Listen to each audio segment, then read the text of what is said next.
Ma'am ఇప్పుడు కోర్టులో కేసులు వేస్తూ ఉంటారు క్లయింట్స్ వచ్చి. ఇప్పుడు ఆపోజిట్ పర్సన్ మీద కేసు వేసినప్పుడు ఇతను అటెండ్ అవుతాడు కోర్టుకి, లాయర్ని పెట్టుకుంటాడు. అవతల పర్సన్ రాకపోతే వీళ్ళు ఇచ్చిన నోటీస్ని ఇగ్నోర్ చేసేస్తే అప్పుడు ఎలాంటి యాక్షన్స్ ఉంటాయి? ఇందులో స్టేజెస్ ఉంటాయి.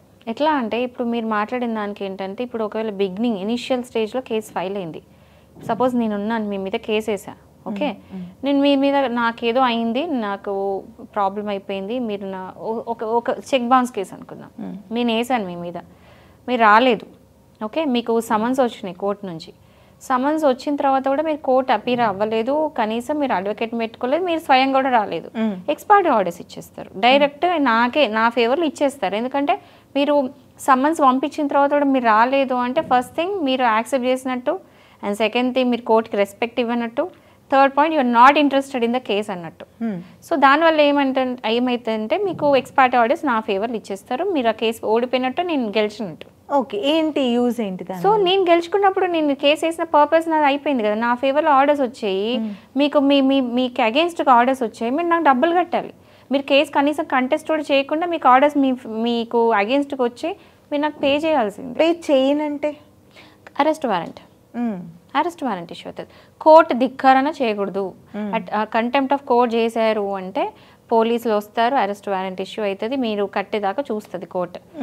కోర్టుకి రెస్పెక్ట్ ఇచ్చినప్పుడు ఇంకా దేనికి రెస్పెక్ట్ ఇస్తారు? సో ఇది ఇనిషియల్ స్టేజ్లో.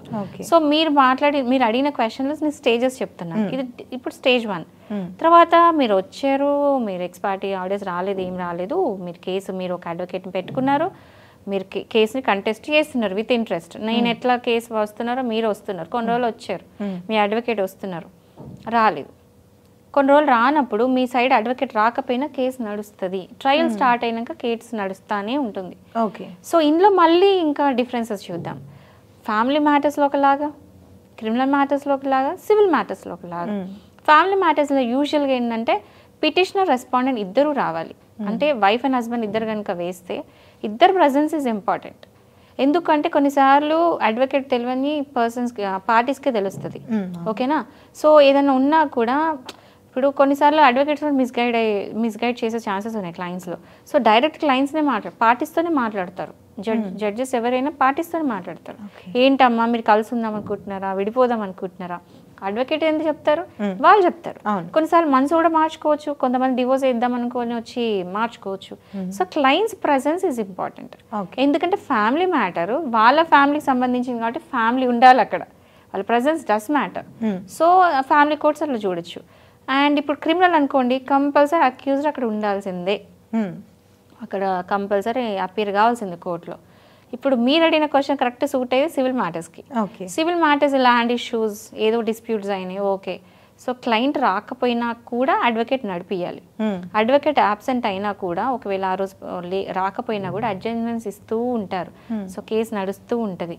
సో ఎక్కడ ఇప్పుడు సపోజ్ అండి ఒక క్రాస్ ఎగ్జామినేషన్ అనుకుందాం, లేదా ఎవిడెన్స్ అనుకుందాం, ఎవిడెన్స్ వెయ్యాలి. వేసే టైంకి ఒకవేళ అవతల అడ్వకేట్ రాలేదు, క్లయింట్ రాలేదు, అడ్వకేట్ రాలేదు, ఎవిడెన్స్ ఇయ్యలేదు, ఇస్తారు కొన్ని అడ్జస్ట్మెంట్స్ టైం ఇస్తారనమాట, నడిపిస్తుంటారు. తర్వాత నేను పిటిషనర్ కదా, ఒకవేళ నేను పిటిషనర్ని, నేను చెప్తా కోర్టులో ఎన్నిసార్లు ఛాన్స్ ఇచ్చినా కూడా వీళ్ళు రావట్లేదు, ఎవిడెన్స్ ఇవ్వట్లేదు, ఇంకెన్ని రోజులు యాడ్ చేస్తారు, దయచేసి మీరు ఇది క్లోజ్ చేయండి, ఎవిడెన్స్ క్లోజ్ చేయండి అని నేను కోర్టులో చెప్తా. ఇప్పుడు జడ్జి గారు ఏం చేస్తారంటే ఎవిడెన్స్ క్లోజ్ చేస్తారు. అంటే వాళ్ళకి ఇచ్చే ఆపర్చునిటీ ఇస్తారు, కొన్ని ఛాన్సెస్ ఇస్తారు. ఆ ఆపర్చునిటీ క్లోజ్ అయిన తర్వాత చలో ఇంకా అవసరం లేదు, మీరు ఎవిడెన్స్ క్లోజ్, నెక్స్ట్ స్టెప్కి వెళ్దామంటారు. కానీ కేసు క్లోజ్ అవ్వదు, ఎవిడెన్స్ ఆ పార్ట్ క్లోజ్ అవుతుంది. నెక్స్ట్ స్టెప్ ఏంటి అనేది వెళ్తుంది, ఆర్గ్యుమెంట్ స్టేజ్కి వెళ్తుంది అనమాట. సో ఆర్గ్యుమెంట్కి వచ్చిన తర్వాత కూడా సేమ్ నడుస్తుంది, వాళ్ళకి ఛాన్స్ ఇస్తారు. అంటే కేసు అనేది ఎందుకు ఇంత ఆపర్చునిటీస్ ఇస్తారంటే ఎక్కడ కూడా ఒక అన్యాయం జరగకూడదు, జస్టిస్ జరగాలి, ఎవరు కూడా నష్టపోవద్దు, ఎవరు కూడా లాస్ జరగకూడదు. కోర్ట్స్ పర్పస్ అది, చాలా పేషెంట్గా ఉంటారు. కానీ ఇప్పుడు మీరు చెప్పిన దాంట్లో తప్పించుకోవడానికి కూడా అవకాశం ఎక్కువగా ఉంది కదా, దట్ ఇస్ వాట్. ఇప్పుడు కొన్నిసార్లు గేమ్ ప్లే చేస్తూ ఉంటారు ఈ చెస్. ఇప్పుడు నిజం చెప్పాలంటే ఒక చెస్ గేమ్ లాగా, అవతల స్టెప్ ఏంటి అనేది మనం ముందే ఊహించి మనం వేస్తూ ఉండాలి. అంత తెలివి ఆ అడ్వకేట్కి ఉండాల్సిందే. సో నెక్స్ట్ అవతల అడ్వకేట్ ఏ గేమ్ ప్లే చేస్తారు దాని తగ్గట్టు మనం ముందు, నేను చెప్తున్నాను కదా, స్టార్టింగ్ పెటిషన్ స్టార్ట్ చేసినప్పటి నుంచి, అంటే మనం ఒక ప్లెయింట్ కాపీ డ్రాఫ్ట్ చేసినప్పటి నుంచి నెక్స్ట్ ప్రతి స్టెప్లో కూడా అడ్వకేట్ జరగబోయేది ముందే ఊహించి దీనికి డిఫెన్స్ ఉండే ఛాన్సెస్ ఉన్నాయి, సో ఆ డిఫెన్స్ తగ్గట్టు ఎలాంటి డిఫెన్స్ లేకుండా నేను డ్రాఫ్ట్ చేయాలి, నేను అలా రాయాలి అని చెప్పేసి నేను ఆలోచించి రాయాలి, అలా స్టార్ట్ చేయాలి. సో అవతల వాళ్ళ స్టెప్ ఏంటో ముందే ఊహించుకొని రాసుకుంటే ఏంటంటే కేసు గెలిచే ఛాన్సెస్ ఎక్కువ ఉంటాయి అన్నమాట. సో ఆ క్యాలిబర్, ఆ టాలెంట్ అడ్వకేట్కి ఉండాలి. అలాంటి అడ్వకేట్స్ని చూస్ చేసుకోవాలి క్లయింట్స్ కూడా. రైట్. యా.